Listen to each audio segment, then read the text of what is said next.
আপনারা দেখছেন নগর টিভি। নবীনগরে ধানের শীষে মনোনয়ন জমা দিলেন অ্যাডভোকেট এম.এ. মান্নান। মোহাম্মদ রেজাউল হক রহমতের ভিডিওতে বিস্তারিত। আগামী জাতীয় সংসদ নির্বাচনে ব্রাহ্মণবাড়িয়া ৫ নবীনগর সংসদীয় আসনে বাংলাদেশ জাতীয়তাবাদী দল বিএনপি মনোনীত প্রার্থী হিসেবে ধানের শীষ প্রতীকে মনোনয়নপত্র দাখিল করেছেন ব্রাহ্মণবাড়িয়া জেলা বিএনপির সাবেক আহ্বায়ক ও নবীনগর উপজেলা বিএনপির সভাপতি অ্যাডভোকেট এম.এ. মান্নান। সোমবার ২৯ ডিসেম্বর দুপুর ২:৩০ উৎসবমুখর পরিবেশে তিনি উপজেলা নির্বাহী অফিসার ও সহকারী রিটার্নিং কর্মকর্তা মোহাম্মদ মাহমুদুল হাসান এবং উপজেলা নির্বাচন অফিসার স্বপন কুমার ভৌমিকের কাছে আনুষ্ঠানিকভাবে তার মনোনয়নপত্র জমা দেন। মনোনয়ন দাখিলকে কেন্দ্র করে নবীনগর উপজেলা পরিষদ চত্বর ও আশেপাশের এলাকায় ব্যাপক উৎসাহোদ্দীপনার সৃষ্টি হয়। এ সময় অ্যাডভোকেট এম.এ. মান্নানের সঙ্গে উপজেলা ও ইউনিয়ন পর্যায়ের বিপুল সংখ্যক নেতাকর্মী, সমর্থক ও শুভাকাঙ্ক্ষী উপস্থিত ছিলেন। তারা স্লোগান, মিছিল ও করতালির মাধ্যমে ধানের শীষ প্রতীকের প্রতি সমর্থন জানান। মনোনয়ন দাখিল শেষে সংক্ষিপ্ত প্রতিক্রিয়ায় অ্যাডভোকেট এম.এ. মান্নান বলেন,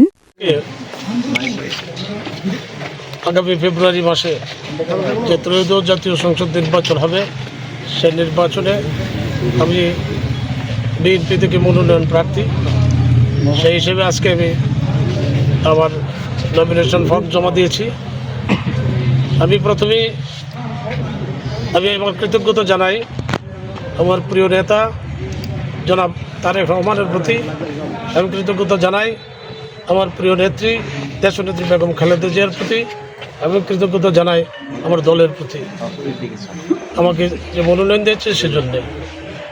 আমি আশা করছি যে আগামী ফেব্রুয়ারি মাসে যে নির্বাচন হবে, সে নির্বাচন এদেশের মানুষের প্রত্যাশা পূরণ করবে। নিরপেক্ষ নির্বাচন হবে, প্রত্যেকেই সেই নির্বাচনে তার ভোট দিতে পারবে। প্রত্যেকেই তার ভোটাধিকার প্রয়োগ করে আগামী নির্বাচনে আমি প্রত্যাশা করছি যে নবীনগর মানুষের মধ্যে যে ধানের শীষের প্রতি মানুষের যে উচ্ছ্বাস, আমি প্রত্যাশা করছি যে আগামী দিনে নবীনগর থেকে ধানের শীষ বিপুল ভোটের ব্যবধানে ইনশাল্লাহ বিজয় লাভ করবে। আপনাদের সাংবাদিক ভাইদেরকে বলতে চাই যে আপনারা আমাদেরকে সহযোগিতা করবেন। আমরা আপনাদের সকলের সহযোগিতা চাই। আমি নবীনগরের সমস্ত জনসাধারণের দোয়া চাই এবং তাদের সহযোগিতা চাই। আমি এই বলেই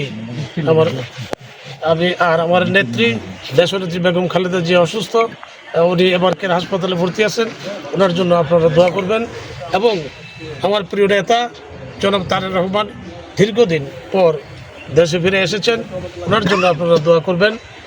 এবং আমি প্রত্যাশা করছি যে আমরা নবীনগর বিএনপি উপজেলা, পৌর এবং সকল অঙ্গ সংগঠনের আমরা ঐক্যবদ্ধভাবে আগামী নির্বাচন আমরা মোকাবেলা করবো। ইনশাল্লাহ আগামী নির্বাচন দ্বারা বিপুল ভোটে বিজয় লাভ করবো ইনশাল্লাহ।